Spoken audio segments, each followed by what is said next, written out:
Hello, and welcome to our program titled Advancing Cystic Fibrosis, Addressing Disparities, Challenging Perceptions, and Innovating Patient-Centered Care.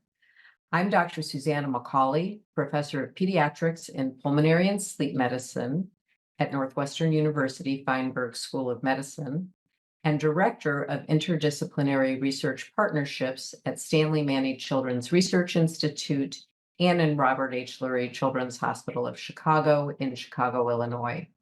I'm joined today by my esteemed colleague, Alex Wilson, Manager of Cystic Fibrosis Clinical Research at National Jewish Health in Denver, Colorado. Our disclosures are displayed on the screen. This educational activity is supported by an independent educational grant from Vertex. We would like to thank them for their support of this initiative. The learning objective for this program is displayed on the screen. We're going to talk about CF therapies, and we're going to start with therapies that are focused on treating symptoms. Chest physiotherapy is a manual way to get sticky secretions out from the airway wall to being within the airway lumen so that they can be coughed out. Bronchodilators, of course, are widely used for many pulmonary diseases and widen the airways to increase airflow through them. There are inhaled therapies that are more specific to cystic fibrosis, including Dornase alpha, hypertonic saline, and inhaled mannitol that help make thick, sticky secretions looser and more able to be cleared from the airways. Pancreatic replacement therapy is essential because most people with cystic fibrosis do not have active enzymes secreted from their pancreas into the intestine to absorb food. And in fact, pancreatic enzyme replacement therapy was the first treatment to be used that allowed kids to gain weight and survive at least for some years with cystic fibrosis. And then we have antibiotics, which are used both to treat and to prevent flares related to chronic respiratory infections in the airway. One of the advances in cystic fibrosis during the past decade plus have been new therapies for cystic fibrosis that focus on the underlying genetic defect. These are gene variant specific therapies, and the first one to be approved was ivacaftor. This is a single small molecule treatment given orally twice a day, and it works for people who have specific types of CFTR variants that are at the cell surface, so chloride can pass through them to rehydrate the airway. That was approved initially in 2012 for a single gene variant. Lots of research led it to be approved for many variants, but it's a small percentage of the population that can be treated with that medicine alone. In 2015, combination ivacaftor and lumacaftor was approved for people who have two copies of the most common CFTR variant called F508del. And then another drug combination that had some additional benefits for that same population was approved in 2018. In 2019, we had FDA approval of elexacaftor, tezacaftor, ivacaftor, which works for people who have just one F508del variant, as well as some other types of variants that respond to that medicine. So we have really expanded usage of these very effective medicines. Now, I talked a bit about modulators and proteins and what the proteins do. So I'm just going to back up and talk a little bit more about that. So using the case of ivacaftor, there is a protein that sits at the cell surface, a channel, if you will, but the channel is closed. And so these CFTR potentiators help the channel stay open so that chloride ion can flow to the cell surface. The common F508del variant is a misfolded protein, and it actually never gets to the cell surface. It is caught inside the cell and it gets broken up and cleaned up because it's not a useful protein.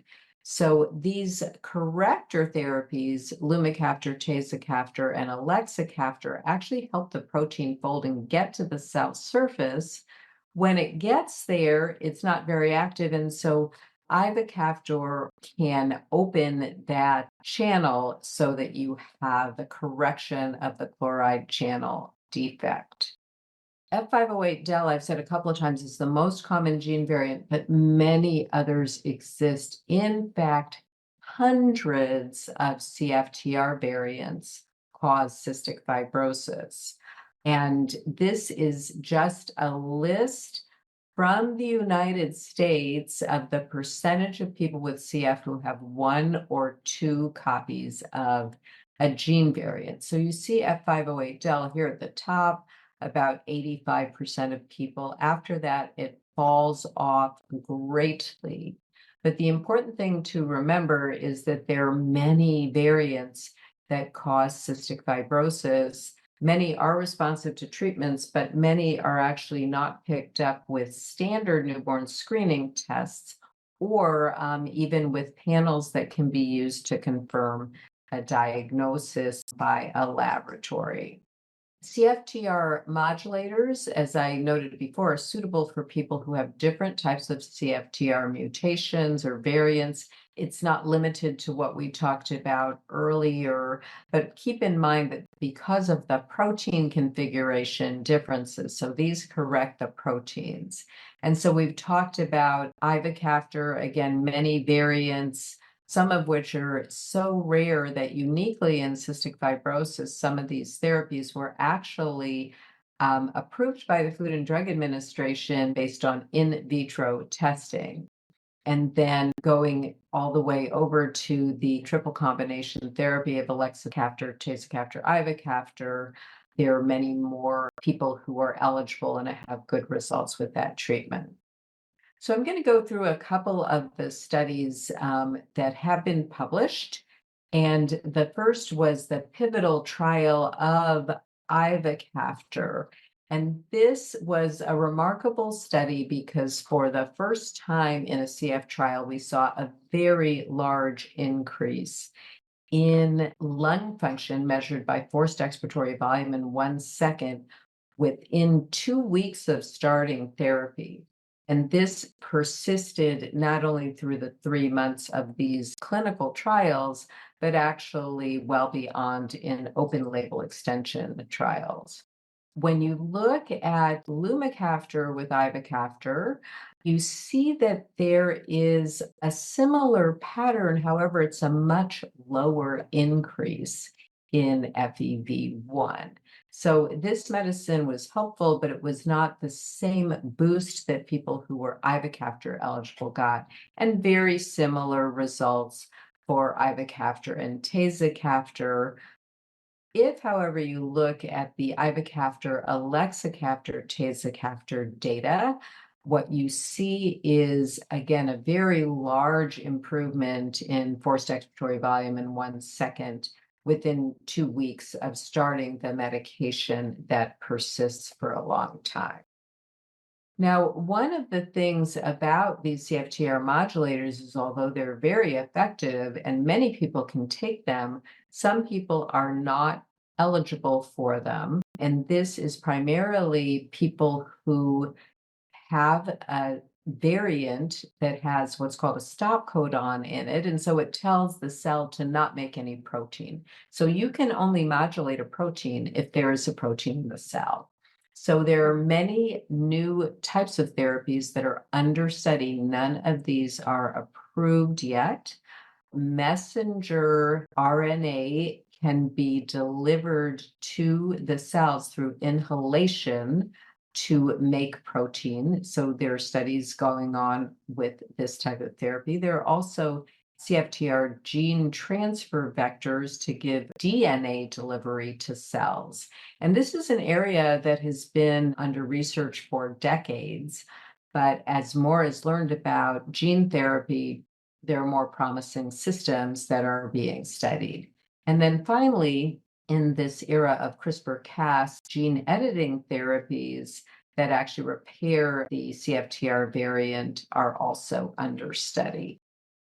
This is just a cartoon showing a little bit about how these work. So if you have an incomplete CFTR protein that says stop and you can give messenger RNA, you can have a read through so that you get a full length protein to restore CFTR function.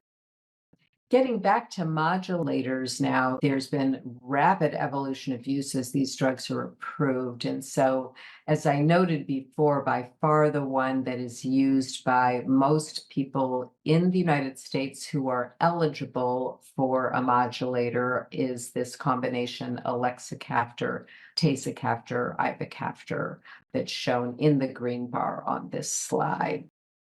Now, one of the issues with health disparities in CF is that because of differences in gene variant distributions across ancestral populations, minoritized people with cystic fibrosis are less likely to be eligible for CFTR modulator therapy than white non-Hispanic people with CF. And this is capitulated by particularly the decreased frequency of F508del in these populations, although it is still the most common gene variant in these populations because it is so prevalent worldwide. Even more concerning is that eligible minoritized people with CF are still less likely to be prescribed the therapy and have delays in the therapy compared to white non-Hispanic people with CF. These are epidemiologic observations from the Cystic Fibrosis Foundation patient registry, and we don't know the causes for that, but it certainly requires those of us who take care of people with CF to be clear in our communication and make sure that everyone who could benefit from a therapy is offered that therapy. Thanks so much for that information, Dr. McCauley. Now that we know more about the treatments, can you take us through the current treatment guidelines? Yes, I'm happy to do that. And I'm also happy to say that guidelines are being updated frequently as the field changes. There are a number of different specific guidelines for people with CF with different circumstances. We have guidelines for indications and what the evidence is for using different medications, for airway clearance techniques, for respiratory support for people who have advanced lung disease and need that, and for lung transplantation. One of the things that we have discussed in this program is that it's very important to make sure that social determinants of health are screened for, and we think about the traditional social determinants of health that are non-medical factors that affect health, and on average, they affect health more than medical care does. We have strong evidence that these things are very important in cystic fibrosis respiratory outcomes and require targeted interventions, screening for unmet social needs, making referrals to community organizations to help address them, screening for tobacco smoke exposure, and counseling using evidence-based guidelines, ensuring equitable access to treatment, as we discussed with ETI prescriptions, screening and treating for depression and other mental health concerns, and then supporting socioeconomically disadvantaged and minoritized people with CF to participate in clinical trials. Let's dive into a patient case. So let's meet Bree. Bree is a 34-year-old non-Hispanic white woman recently diagnosed with cystic fibrosis. She has had barriers to regular medical care during childhood. Bree has a history of asthma, frequent sinus infections, nasal polyps, chronic cough, and a recent episode of pancreatitis. And Bree is concerned about the costs of therapies for her cystic fibrosis. Bree has asked her pulmonologist if there are any natural therapies to treat her cystic fibrosis. How would you approach this conversation with Bree? My approach to these things are twofold. The first thing is really to ask if they had any specific ideas about that or have read anything. And then I generally talk about how to safely use products that may not be really studied or approved for cystic fibrosis safely. The most important thing being clear communication and knowledge that many herbs and other therapies actually can have negative interactions with some medicines that can be essential to preserve health. Now, in your practice, I'm sure that this comes up a lot. So tell me what your approach is. Yes, this has come up frequently. And I think really starting the conversation and asking which therapies they might want to be more natural, and then also the reasons for wanting a more natural therapy, just to get that better understanding and get that good communication going forward. If it's an over-the-counter treatment, there are websites and resources, consumerlabs.com, that providers can utilize to see what the interactions with other medications might be, and then to have a good discussion about whether the goals are to only have a natural therapy, or if they have other goals that we can compromise. Maybe there are some treatments that they can do more natural, and then the other ones that might be really important for their overall health. As an example, for pancreatic enzyme replacement therapy, to ask them, let's stick with this, let's stick with an enzyme that we know is effective and doesn't have large interactions. And then maybe we can consider trying some other things and meeting them halfway. Sitting down with them and talking through the rationale for using the natural versus the provider recommended treatments. And sometimes it can be a perceived concern about cost for the treatments, and truly sometimes sitting down and doing a dollars and cents comparison of what the over the counter natural treatment might cost compared to the potentially insurance covered medication might relieve some of that anxiety for that cost concern, if that's their rationale for wanting to do natural. And then also asking again what their definition of natural is, and seeing if that is even something that's feasible for them to obtain and then to maintain. We've reached the end of this episode. I want to thank Vertex for their support of this program. Be sure to claim your CME credit by filling out the evaluation and post-test. Also, be sure to follow Iridium on X, Facebook, and LinkedIn for more continuing medical education programs.